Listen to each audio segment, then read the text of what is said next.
ఇప్పుడు no cost cough syrup తో 60 రూపాయల విలువ గల ఇన్హేలర్ పూర్తిగా ఉచితం. దెబ్బకి దగ్గు జలుబు మాయం. మహిళల ఆత్మగౌరవం పెంచేందుకే చీరల పంపిణీ అన్నారు మంత్రి కోమటిరెడ్డి. గత ప్రభుత్వం ఇచ్చిన బతుకమ్మ చీరలతో ఈ చీరలను పోల్చొద్దన్నారు. పార్టీలకు అతీతంగా సంక్షేమ పథకాలను అందించిన చరిత్ర కాంగ్రెస్ పార్టీదన్నారు మంత్రి కోమటిరెడ్డి.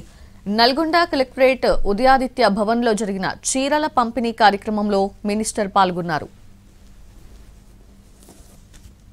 20 లక్షల ఇండ్లు కట్టించే కార్యక్రమం, మహాలక్ష్మి పథకం ఉచిత బస్సు కానీ, పేదవాళ్లకు సంబంధించిన 200 యూనిట్ ఉచితం కానీ, ఇంకా ఎన్నో సంక్షేమ కార్యక్రమాలు చేస్తూ ముఖ్యంగా ఇవాళ ఆడవారికి ఆర్టీసీ బస్సులు ఇచ్చి వాళ్ళనే నడిపించుకొని ఆ ఆదాయం కూడా వాళ్ళనే తీసుకోవాలని.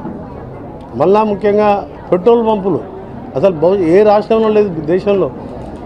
నల్గొండ జిల్లా కేంద్రంలో ఒక మంచి ప్లేస్లో మెడికల్ కాలేజ్ దగ్గర పెట్రోల్ బంక్ పనులు మొదలైనవి.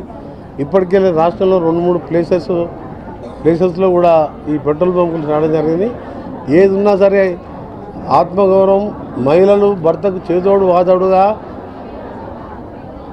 ఇద్దరు సంపాదనతో పిల్లల్ని మంచిగా చదివించుకుంటూ ఆర్థికంగా భర్తకు సపోర్టుగా ఉండే విధంగా మహిళల్ని కోటీశ్వరం లక్ష్యంగా దానికి తోడు ప్రత్యేకంగా